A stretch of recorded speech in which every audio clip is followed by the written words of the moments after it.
สับสนบ่ในราคาการเทรดระยะสั้นคือยกตัวอย่าง BX Trade เนาะว่ามันจะขึ้นหรือมันจะลงเราควรจะเข้า buy หรือ sell เนาะถ้าว่ามื้อเนี้ยจะยังบ่ฮู้และ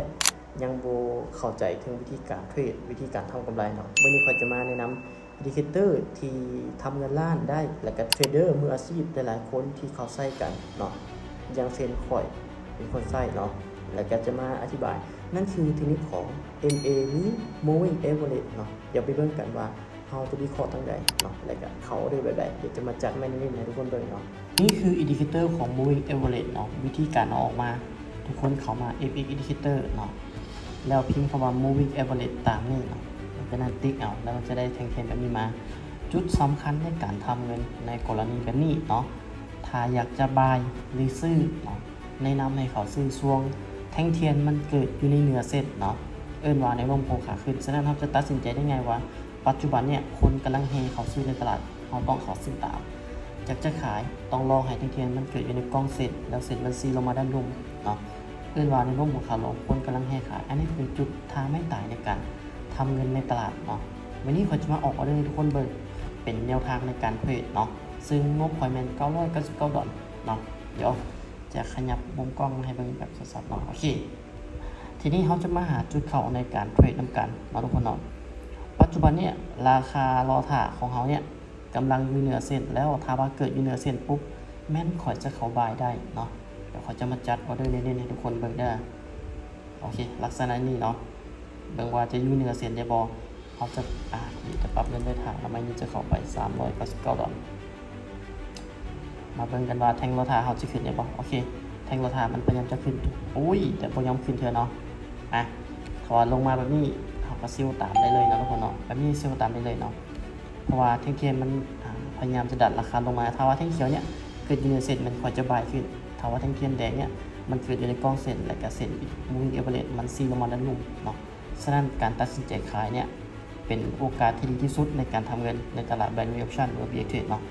มาเบิ่งกันได้ทุกคนได้ว่ามันจะจบเป็นยังไงบ่อันนี้คือสมการวิธีการเทรดแบบง่ายๆเนาะว่าจะเป็นมือเก่ามือใหม่คนที่คิดว่ามีกำไรเอาเทคนิคไปปรับใส่เบิ่งเพราะว่าหลายคนที่เขามาปรึกษากับข่อยแล้วสามารถทำกำไรจากตลาดได้มีหลายคนที่สร้างรายรับจากการเทรดได้ในเทคนิคแบบเนี้ยค่อนข้างหลายเนาะ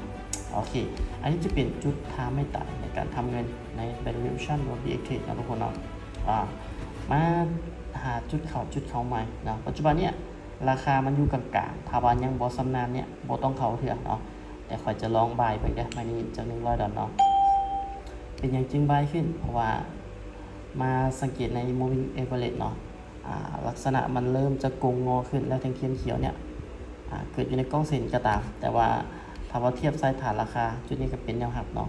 ลักษณะของเส้นเริ่มอวยแล้วมานี่ข่อยจึงบายขึ้นเนาะทุกคนเนาะถ้าอยากจะเข้าซื้อแบบแม่นยำต้องรอให้แท่งเทียนเขียวเนี่ยเกิดอยู่ในเส้นเขาจึงบายได้เนาะอันนั้นเป็นวิธีการที่เทรดเดอร์มืออาชีพกับเจ้าทำกำไรกันเนาะแน่นอนในราคามันต่ำมีคนซื้อราคามันสูงมีคนขายเห็นบ่ถ้าว่าอยากจะใส่แบบสำนาญอยู่แท้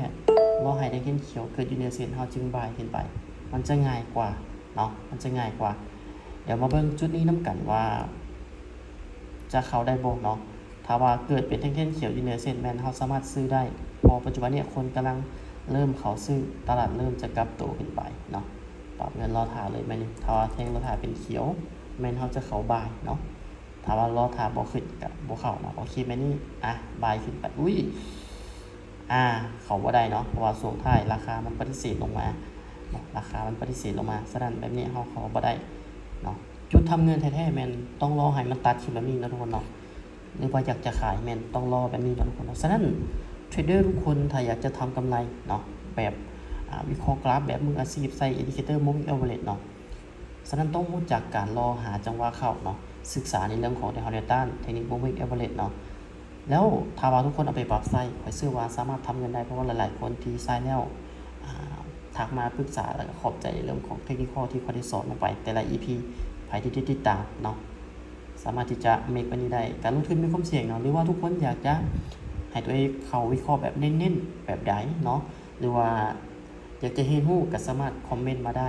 เนาะถ้าอยากจะศึกษาในเทคนิคตัวนี้แล้วเอาไปทำเงินก็อย่าลืมกดติดตามไว้เดี๋ยวจะมาแชร์ให้เนาะสำหรับเทคนิคของ Moving Average ย้ำว่าการลงทุนมีความเสี่ยงศึกษาก่อนจึงลงทุนทุกคนได้